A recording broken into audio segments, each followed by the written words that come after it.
in their garage. Well, I hope you're not getting tired of the frame videos because I'm still working on it. We're actually getting pretty close to being done with the frame swap, what I would consider that. And then we'll be working on like lift kit installation, which even if you had a good frame, that's what you'd be doing. But one of the things that I do need to put back on the truck is track bars, because on the TJs versus the YJs, you have to have a track bar. There's only one thing that keeps that axle from shifting back and forth, and that is your track bar. Now, this is the factory one that I took off the back, and it's pretty much rusty and shot. You can see the rubber's all torn up. So that one's going away.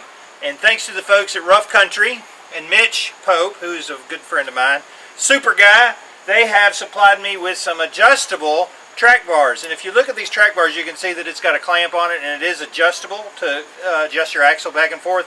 It's also a lot thicker than the stock one, so it's got a little bit more beef to it to hold that axle. The rear one is basically a bolt-on, and the front one actually has a drop-down bracket to go with your 3-inch, 4-inch lift kit, and it comes with the hardware on it. So super cool on that.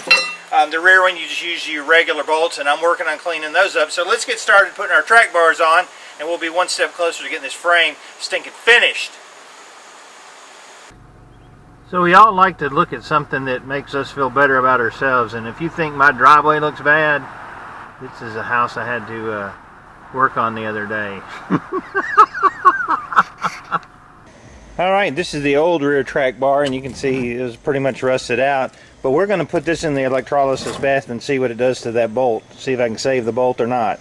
May have to try to get a new one, but it's going to be interesting to see what it does. Alright, I got it down in there, and I'm going to hook up my electrodes. Yeah, and you can see the bubbling starting, so we're going to leave her in there and see what happens.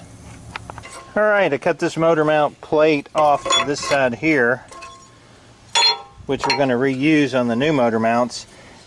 So with this plate off, I can actually get a pretty good measurement from that bracket how far back that edge should be to weld the new one on. So that's good.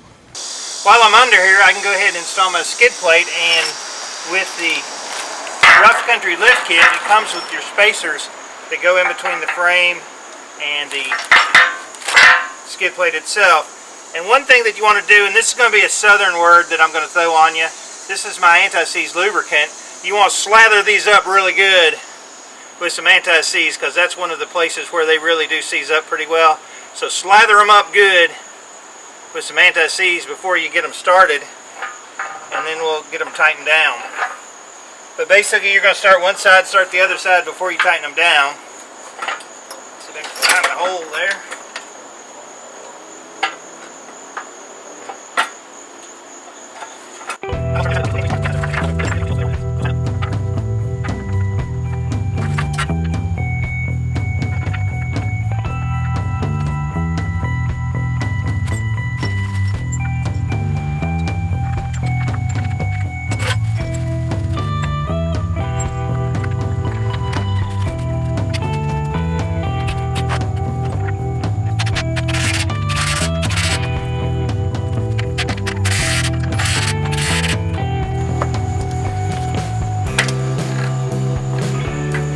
Alright, look at that. It's not all rusted out and falling off.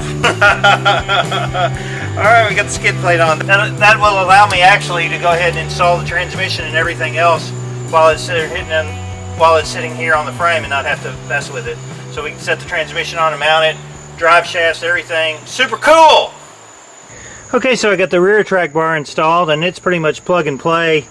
Basically just reuse your existing bolts, put it back in, and it's ready to be adjusted at the frame shop. Now I get to do the front one, and basically on it, you've got another bracket that fits on here, and you have to grind this L off so it can sit flush against that piece right there. So basically it's ground flat, and this bracket goes up there like that, and it actually drops your track bar down, you can see in the front. Okay, so the bracket is bolted on. I got to tighten it down, and then we got to drill a hole through here, put the other bolt in for this bracket.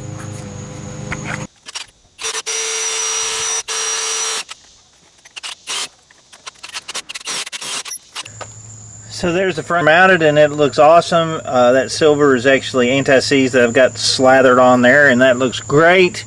The back one you can see back there is on. So we've got the track bars on. Super cool. So definitely in the last week I made a lot of progress on the frame. It's looking really good. I've got some bolts to tighten up. I got to put the shock absorbers on, put the rear springs on, finish the shock absorbers, mounting them. What else? That's going to allow me to start putting in the gas tank, the fuel lines, brake lines, all the stuff that can go on the truck before I slide it underneath. Put the transmission back up. Super cool. I wanted to just take a minute.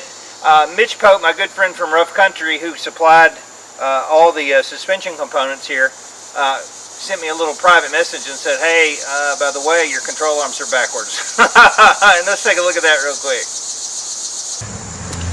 And there it is, and those are actually backwards. The Zerk fittings go to the top, like that one over there, rather than the bottom. So I got to flip those around, but I needed to extend it a little bit to get my angle just a little bit different anyway, so awesome. So I had an idea something was wrong because the Zerk fitting was on the bottom, and I thought, man, if you ever hit a rock or something, it'll knock that Zerk off. And then I was like, oh man, these are backwards. So him sending that message was just confirmation to me going, yeah, man, those are upside down. And Mitch, I really do appreciate you keeping an eye on me and making sure that the components are put on right, because that's the last thing we want is for me to have to read instructions. This weekend I'm going to be working on the cab. I need a little bit of break from the frame, so that's going to be cool. A little diversion. I'm going to be taking the rust on the bottom, wire brushing it, cleaning it off, pressure washing it, and getting it ready for some Eastwood rust encapsulator coating. It looks kind of like Sound Deadener, except it has rust encapsulator built in. And I've got a gun for that and some quart containers. So that's really awesome. That's going to be neat to work on that and get away from the frame for just a little bit, because all this comes together, slide it underneath, drive it down the road. I'm Dave from the Redneck Garage. Keep turning wrenches.